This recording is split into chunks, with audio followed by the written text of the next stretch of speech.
या फिर ये चुनावी सैर बागियों की सेहत के लिए ही नुकसानदायक साबित होगा?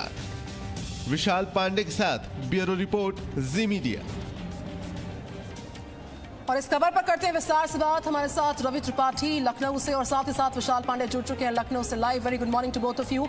रवि त्रिपाठी, चुनावी चौपाल में जारी चहलकदमी में विराम कब लग पाएगा, बड़ा सवाल। लेकिन इस चुनावी सैर में कुछ और नामों की फहरिस्त जुड़ सकती है और इसी फहरिस्त में जिस तरीके से आज स्वामी प्रसाद मौर्य जुड़ रहे हैं एसपी के साथ, कुछ संयुक्त ऐलान भी हो सकते हैं एसपी के साथ जुड़ने के बाद, इसको लेकर भी कयास?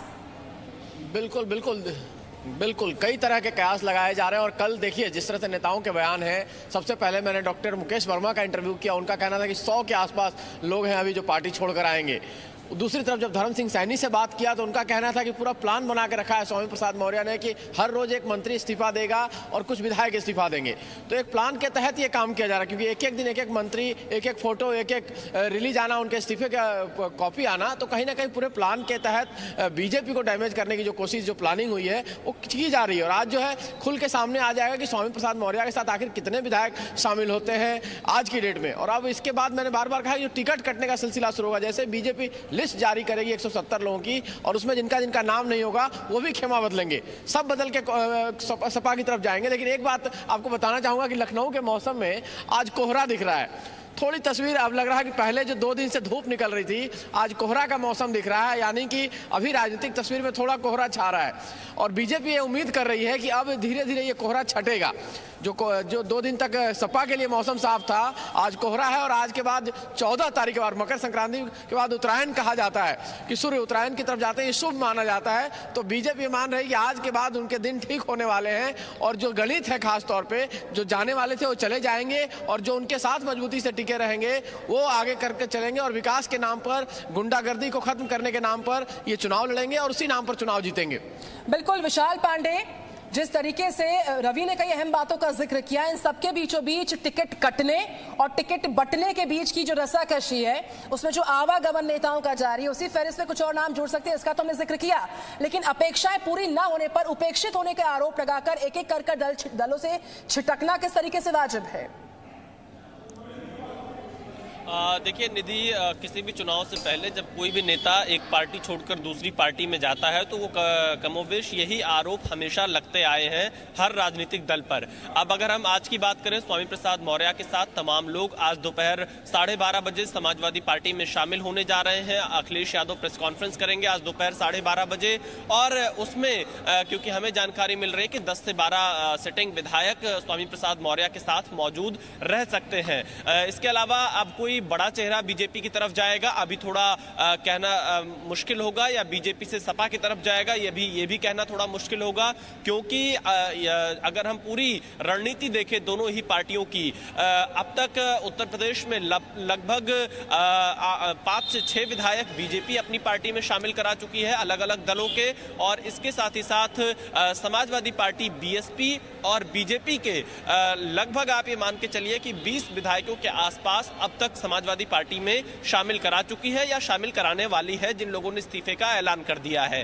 कुल मिलाकर आप ये कह सकती हैं कि चुनाव से पहले जातिगत समीकरण को फिट करने की यह कोशिश है, और साथ ही साथ जो लोग नाराज रहे हैं अलग अलग कारणों से वो अपना पाला बदल रहे हैं। लेकिन असली पिक्चर उत्तर प्रदेश की तब साफ होगी जब सभी पार्टियों के टिकट बढ़ जाएंगे, और खासतौर पर बीजेपी और समाजवादी पार्टी के टिकट जब बाहर आ जाएंगे तब जाकर उत्तर प्रदेश की असली तस्वीर साफ हो पाएगी। निधि, बिल्कुल। और रवि त्रिपाठी, उत्तर प्रदेश की जिस असली तस्वीर का जिक्र विशाल पांडे करे, वो तस्वीर साफ कब तक होगी?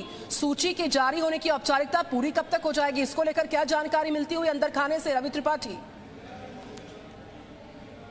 नहीं, देखिए तस्वीर साफ होने की बात है कि माना जा रहा है कि आज देर शाम तक या कल सुबह बीजेपी की जो पहली लिस्ट जारी होगी कल सुबह तक जारी हो सकती है, मैक्सिमम चांस है कल का।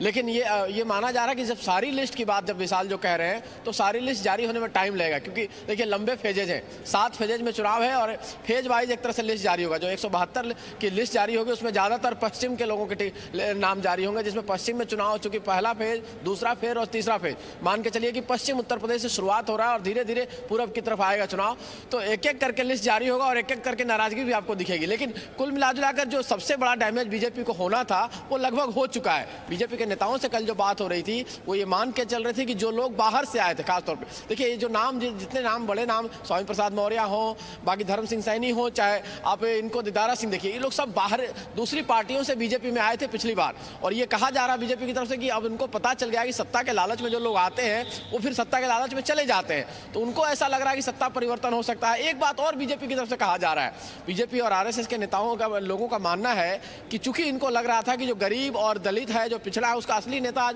प्रधानमंत्री मोदी होते जा रहे हैं। उनके नाम से चिपकता जा रहा है कि सबसे बड़ा नेता अगर गरीबों का कोई है तो प्रधानमंत्री मोदी है, पिछड़ों का सबसे बड़ा कोई नेता है तो प्रधानमंत्री मोदी है, दलितों का कोई बड़ा नेता है तो प्रधानमंत्री मोदी है, देश का बड़ा नेता। तो ऐसी स्थिति में ये छोटे छोटे दल वाले जो नेता हैं, इनकी राजनीति खत्म होती जा रही थी। तो इनके पास यही ऑप्शन था कि बीजेपी से निकल के अपने वजूद को बचाया जाए। तो अपने वजूद को बचाने के लिए समाजवादी पार्टी के साथ जुड़ रहे हैं, लेकिन तस्वीर धीरे धीरे साफ होगी। ये मान के चलिए कि बीजेपी को लग रहा है कि 20 तारीख आते आते उनकी स्थिति बिल्कुल साफ हो जाएगी, कौन उनके साथ है, कौन उनके खिलाफ है, और फिर लड़ाई आपको मजबूती से जो मैदान में दिखेगी। रैलियों में आप प्रधानमंत्री का भाषण किस लाइन पे जाएगा, योगी किस लाइन पे आप भाषण देते हैं, बात करते हैं, देखने वाली बात है। विशाल पांडे, मैं तुरंत लौटूंगी आपके पास। यूपी बीजेपी की आज या कल जारी हो सकती है पहली सूची, इस पर हम लगातार कर रहे थे बात।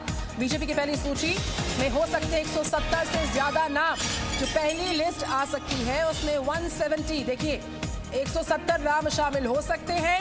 और जो जानकारी इस वक्त जी न्यूज आप तक पहुंचा रहा है, बीजेपी की पहली लिस्ट में 170 नाम या उससे ज्यादा नाम शामिल हो सकते हैं। और आज या कल जारी हो सकती है पहली लिस्ट। विशाल पांडे मेरे साथ, रवि त्रिपाठी मेरे साथ। विशाल पांडे, इस पर मैं आपका इनपुट चाहूंगी।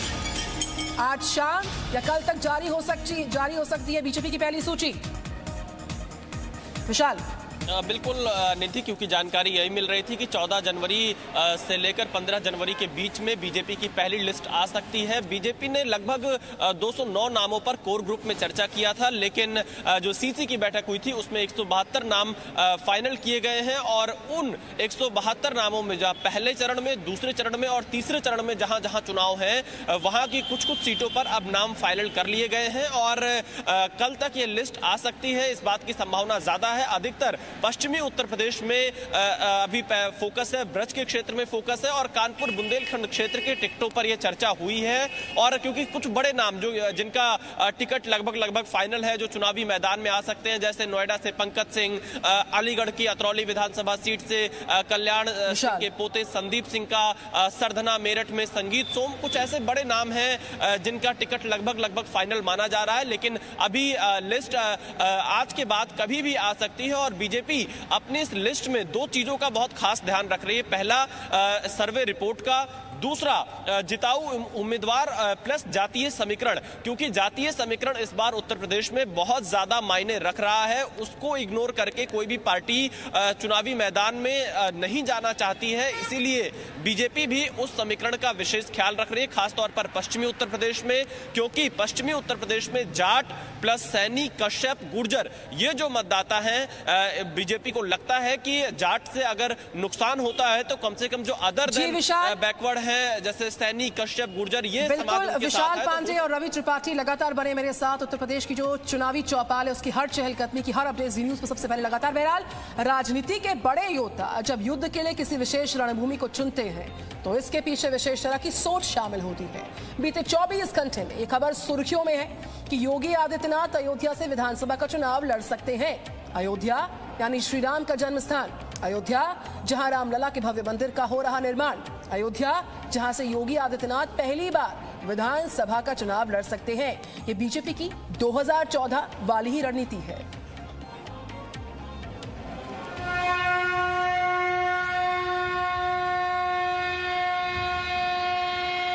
जय जय श्री राम, जय जय श्री राम।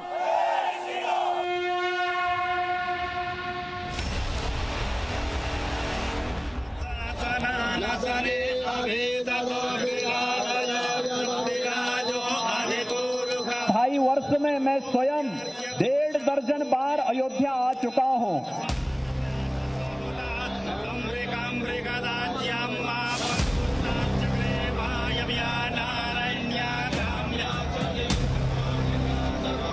योगी को अयोध्या ने बुलाया है। राम जन्मभूमि के लिए कौन ऐसा हिंदू है जिसकी भुजाएं न फड़कती रही हो कि कब अयोध्या में राम मंदिर के निर्माण का मार्ग प्रशस्त होगा।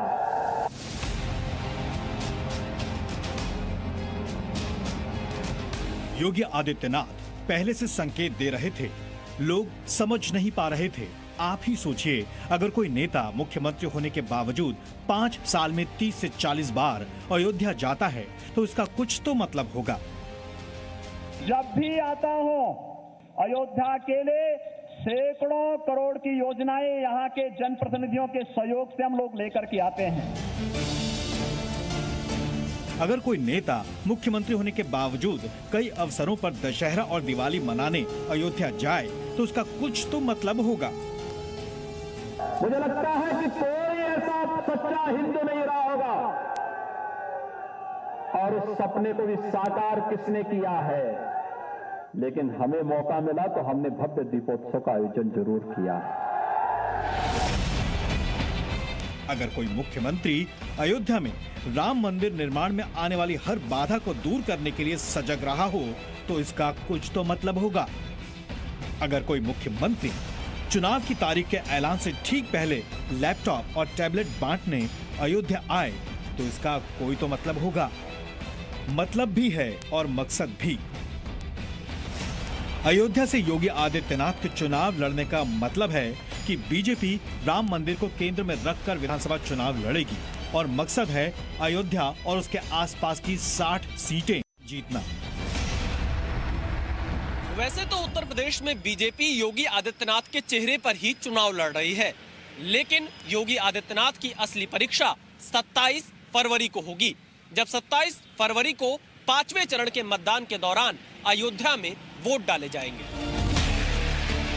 5वें चरण में यूपी के 10 जिले अयोध्या, श्रावस्ती, बहराइच, गोंडा, अमेठी, सुल्तानपुर, प्रतापगढ़, कौशाम्बी, चित्रकूट और प्रयागराज की 60 सीटों के लिए वोटिंग होगी। जहां तक अवध क्षेत्र का सवाल है तो अवध में कुल 119 विधानसभा सीटें हैं और माना जा रहा है कि कम से कम 90 सीटों पर योगी का असर पड़ना तय है। जहां तक अयोध्या का सवाल है, अयोध्या की 5 सीटों पर बीजेपी का कब्जा है, लेकिन 2017 के चुनाव से पहले इस 5 सीटों पर समाजवादी पार्टी की जीत हुई थी। अब राम मंदिर निर्माण का वादा पूरा करने के बाद बीजेपी को उम्मीद है कि 2022 में श्री राम की कृपा से फिर से योगी आदित्यनाथ का राज्याभिषेक हो सकता है। राम भक्तों पर आज से 31 वर्ष पहले गोलियां चला रहे थे, आज वो आपकी ताकत के सामने झुके हैं। अब लगता है कि अगर कुछ और वर्ष आप इसी प्रकार से ले चले तो अगली कार्य सेवा के लिए वे और उनकी पूरी खानदान लाइन पर खड़े होते हुए दिखाई देंगे। योगी आदित्यनाथ अपने भाषण में राम मंदिर का जिक्र जरूर करते हैं और राम भक्तों को याद दिलाते हैं कि कैसे समाजवादी पार्टी की सरकार में उन पर गोलियां चलाई गई थीं। बीजेपी बार बार ये याद दिलाती है कि वर्ष 1528 में जिस राम मंदिर को गिराकर विवादित बाबरी ढांचा बनाया गया था, 500 वर्ष बाद वहां फिर से भव्य राम मंदिर की नींव रखी गई और ये संभव हुआ बीजेपी की सरकार में। दिसंबर 2023 से श्री राम भक्त गर्भगृह में जाकर रामलला के दर्शन भी कर सकेंगे, लेकिन उससे पहले यूपी का चुनाव है और ये चुनाव योगी की सबसे बड़ी अग्नि परीक्षा है। Vishal Pandey, Zee Media, Ayodhya. Presenting B News app, available on Google Play and App Store. Download it now.